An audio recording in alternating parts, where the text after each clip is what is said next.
KaraokeBooks. The Adventures of Huckleberry Finn. Written by Mark Twain. Audiobook. Chapter 21. An Arkansas Difficulty. It was after sun up now, but we went right on and didn't tie up. The king and the duke turned out by and by looking pretty rusty, but after they'd jumped overboard and took a swim it chippered them up a good deal.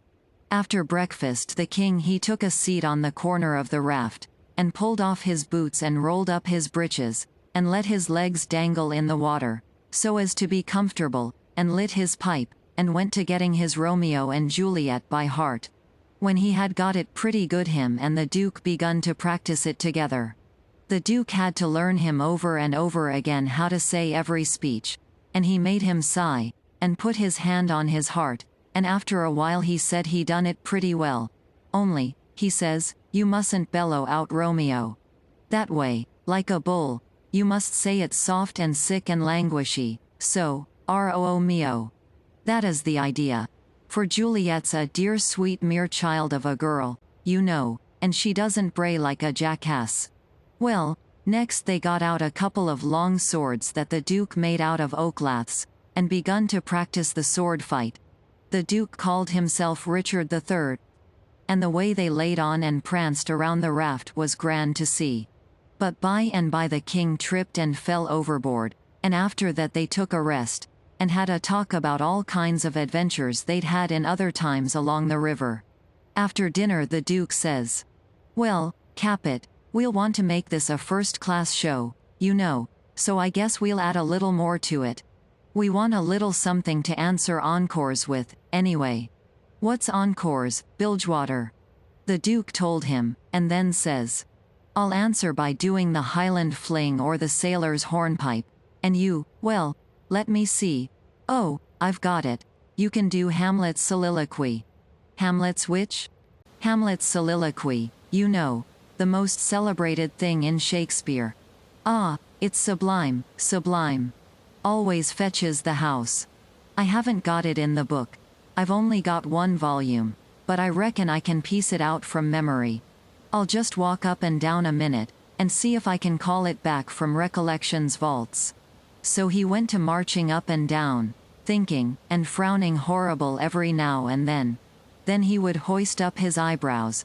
Next he would squeeze his hand on his forehead and stagger back and kind of moan. Next he would sigh, and next he'd let on to drop a tear. It was beautiful to see him. By and by he got it. He told us to give attention. Then he strikes a most noble attitude, with one leg shoved forwards, and his arms stretched away up, and his head tilted back, looking up at the sky.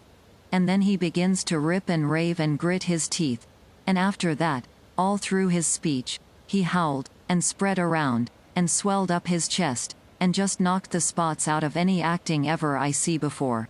This is the speech. I learned it, easy enough, while he was learning it to the king. To be, or not to be, that is the bare bodkin. That makes calamity of so long life. For who would fardels bear, till Burnham would do come to Dunsinane? But that the fear of something after death murders the innocent sleep, great nature's second course, and makes us rather sling the arrows of outrageous fortune, than fly to others that we know not of. There's the respect must give us pause. Wake Duncan with thy knocking. I would thou couldst. For who would bear the whips and scorns of time? The oppressor's wrong, the proud man's contumely, the law's delay, and the quietus which his pangs might take, in the dead waste and middle of the night, when churchyards yawn, in customary suits of solemn black, but that the undiscovered country from whose bourne no traveller returns, breathes forth contagion on the world. And thus the native hue of resolution, like the poor cat-eye, the adage, is sicklied o'er with care, and all the clouds that lowered o'er our housetops, with this regard their currents turn awry, and lose the name of action. 'Tis a consummation devoutly to be wished. But soft you, the fair Ophelia, ope not thy ponderous and marble jaws, but get thee to a nunnery, go. Well, the old man he liked that speech, and he mighty soon got it so he could do it first rate. It seemed like he was just born for it, and when he had his hand in and was excited, it was perfectly lovely the way he would rip and tear and rear up behind when he was getting it off. The first chance we got the Duke he had some showbills printed, and after that, for 2 or 3 days as we floated along, the raft was a most uncommon lively place, for there warn't nothing but sword fighting and rehearsing, as the Duke called it, going on all the time. One morning, when we was pretty well down the state of Arkansas, we come in sight of a little one-horse town in a big bend, so we tied up about 3/4 of a mile above it, in the mouth of a creek which was shut in like a tunnel by the cypress trees, and all of us but Jim took the canoe and went down there to see if there was any chance in that place for our show. We struck it mighty lucky. There was going to be a circus there that afternoon, and the country people was already beginning to come in all kinds of old shackly wagons, and on horses. The circus would leave before night, so our show would have a pretty good chance. The Duke he hired the courthouse, and we went around and stuck up our bills. They read like this: Shakespearean Revival! Wonderful attraction, for one night only. The world-renowned tragedians David Garrick the Younger, of Drury Lane Theatre, London, and Edmund Kean the Elder, of the Royal Haymarket Theatre, Whitechapel, Pudding Lane, Piccadilly, London, and the Royal Continental Theatres, in their sublime Shakespearean spectacle entitled The Balcony Scene in Romeo and Juliet! Romeo, Mr. Garrick. Juliet, Mr. Kean. Assisted by the whole strength of the company. New costumes, new scenes, new appointments. Also, the thrilling, masterly, and blood-curdling broadsword conflict in Richard III! Richard III, Mr. Garrick. Richmond, Mr. Kean. Also, by special request, Hamlet's immortal soliloquy! By the illustrious Kean. Done by him 300 consecutive nights in Paris. For one night only. On account of imperative European engagements. Admission 25 cents. Children and servants, 10 cents. Then we went loafing around town. The stores and houses was most all old, shackly, dried-up frame concerns that hadn't ever been painted. They was set up 3 or 4 foot above ground on stilts, so as to be out of reach of the water when the river was overflowed. The houses had little gardens around them, but they didn't seem to raise hardly anything in them but Jimson weeds, and sunflowers, and ash piles, and old curled-up boots and shoes, and pieces of bottles, and rags, and played-out tinware.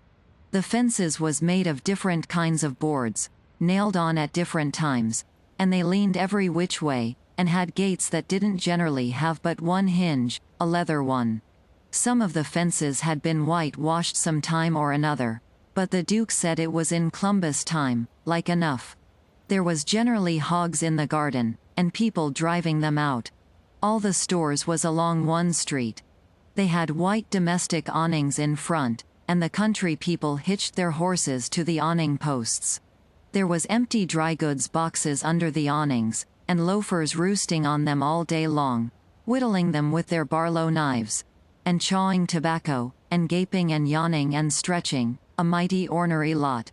They generally had on yellow straw hats most as wide as an umbrella, but didn't wear no coats nor waistcoats. They called one another Bill, and Buck, and Hank, and Joe, and Andy, and talked lazy and drawly, and used considerable many cuss words. There was as many as one loafer leaning up against every awning post, and he most always had his hands in his breeches pockets, except when he fetched them out to lend a chaw of tobacco or scratch. What a body was hearing amongst them all the time was, "Gimme a chaw, v. Chewbacker, Hank. Cain't.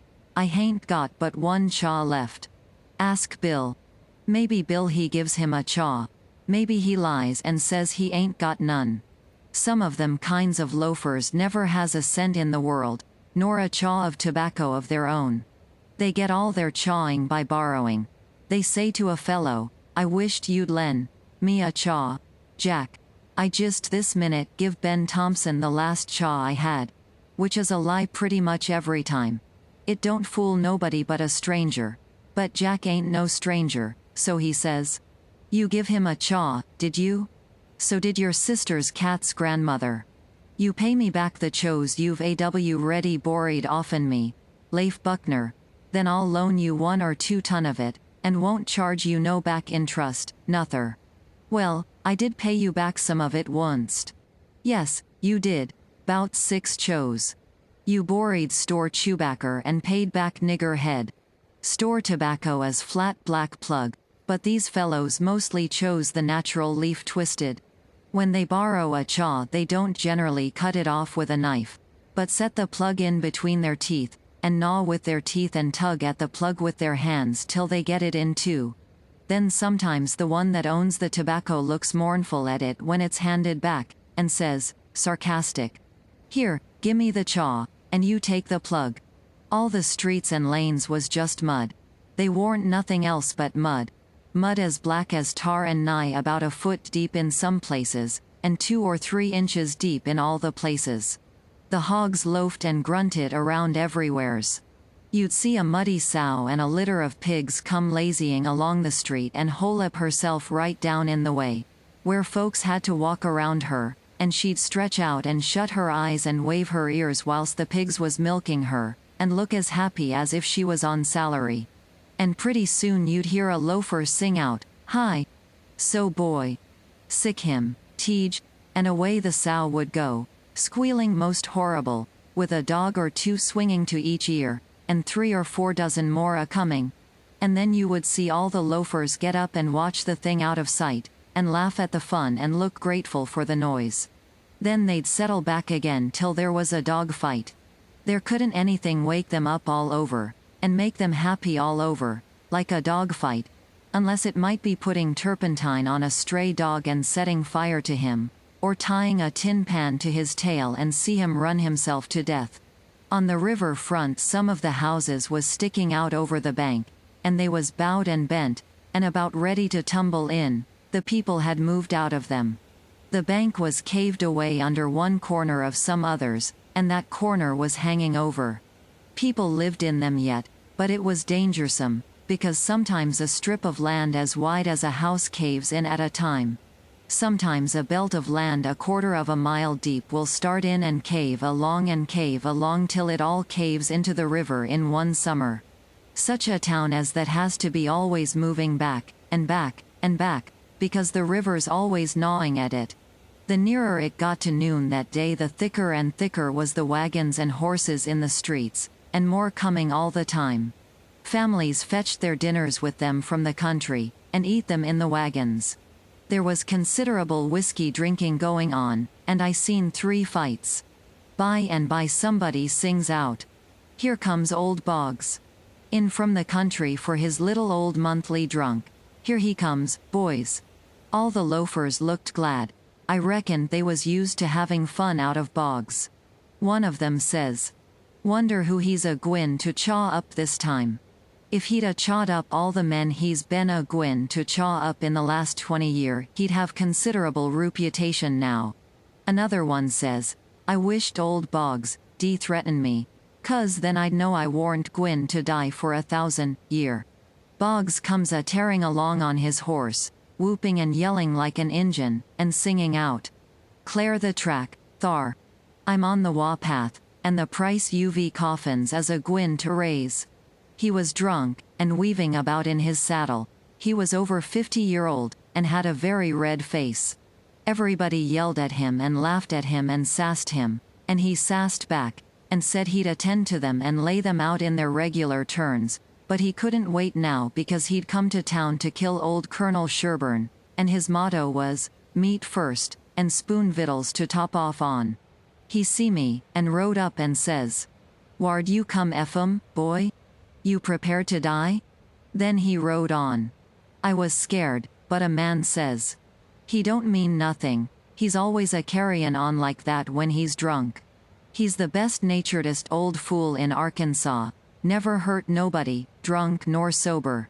Boggs rode up before the biggest store in town, and bent his head down so he could see under the curtain of the awning and yells. "Come out here, Sherburne. Come out and meet the man you've swindled. You're the hound I'm after, and I'm a-gwin to have you, too." And so he went on, calling Sherburne everything he could lay his tongue to, and the whole street packed with people listening and laughing and going on. By and by a proud-looking man about 55, and he was a heap the best-dressed man in that town, too, steps out of the store, and the crowd drops back on each side to let him come. He says to Boggs, mighty calm and slow, he says, "I'm tired of this, but I'll endure it till 1 o'clock. Till 1 o'clock, mind, no longer. If you open your mouth against me only once after that time you can't travel so far, but I will find you." Then he turns and goes in. The crowd looked mighty sober, nobody stirred, and there warn't no more laughing. Boggs rode off blackguarding Sherburne as loud as he could yell, all down the street, and pretty soon back he comes and stops before the store, still keeping it up.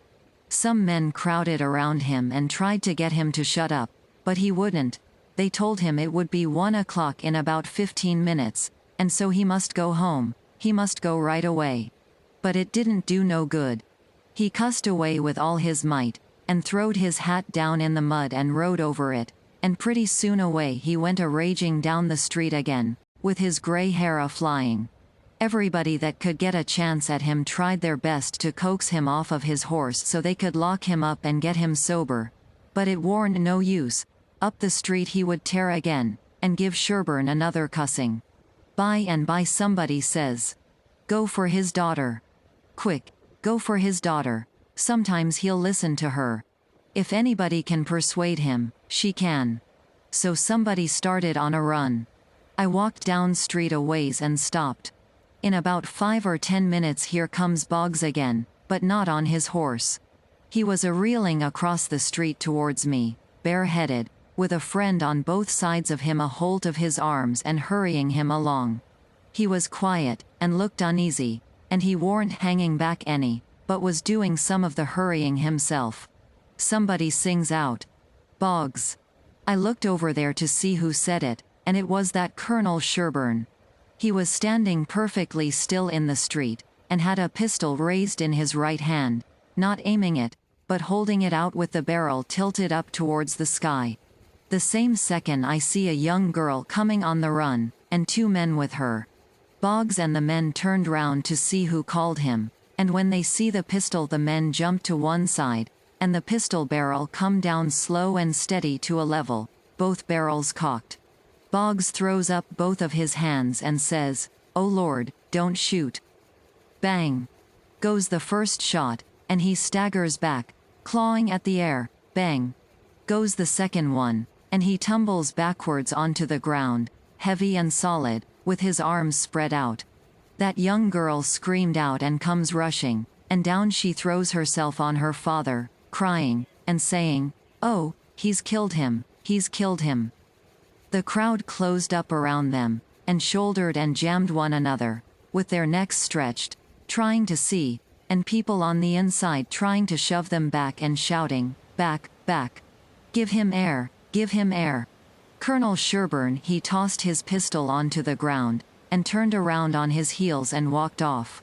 They took Boggs to a little drug store, the crowd pressing around just the same, and the whole town following, and I rushed and got a good place at the window, where I was close to him and could see in. They laid him on the floor and put one large Bible under his head, and opened another one and spread it on his breast. But they tore open his shirt first, and I seen where one of the bullets went in. He made about a dozen long gasps, his breast lifting the Bible up when he drawed in his breath, and letting it down again when he breathed it out, and after that he laid still. He was dead. Then they pulled his daughter away from him, screaming and crying, and took her off. She was about 16, and very sweet and gentle looking, but awful pale and scared. Well, pretty soon the whole town was there, squirming and scrouging and pushing and shoving to get at the window and have a look. But people that had the places wouldn't give them up, and folks behind them was saying all the time, "Say, now, You've looked enough, you fellows. 'Tain't right and 'tain't fair for you to stay thar all the time, and never give nobody a chance. Other folks has their rights as well as you. There was considerable jawing back, so I slid out, thinking maybe there was going to be trouble. The streets was full, and everybody was excited. Everybody that's seen the shooting was telling how it happened, and there was a big crowd packed around each one of these fellows, stretching their necks and listening. One long, lanky man, with long hair and a big white fur stovepipe hat on the back of his head, and a crooked-handled cane, marked out the places on the ground where Boggs stood and where Sherburne stood, and the people following him around from one place to t'other and watching everything he done, and bobbing their heads to show they understood, and stooping a little and resting their hands on their thighs to watch him mark the places on the ground with his cane. And then he stood up straight and stiff where Sherburne had stood, frowning and having his hat brimmed down over his eyes, and sung out, "Boggs," and then fetched his cane down slow to a level, and says, "Bang," staggered backwards, says, "Bang," again, and fell down flat on his back. The people that had seen the thing said he done it perfect, said it was just exactly the way it all happened. Then as much as a dozen people got out their bottles and treated him. Well, by and by somebody said Sherburne ought to be lynched. In about a minute everybody was saying it. So away they went, mad and yelling, and snatching down every clothesline they come to do the hanging with. KaraokeBooks.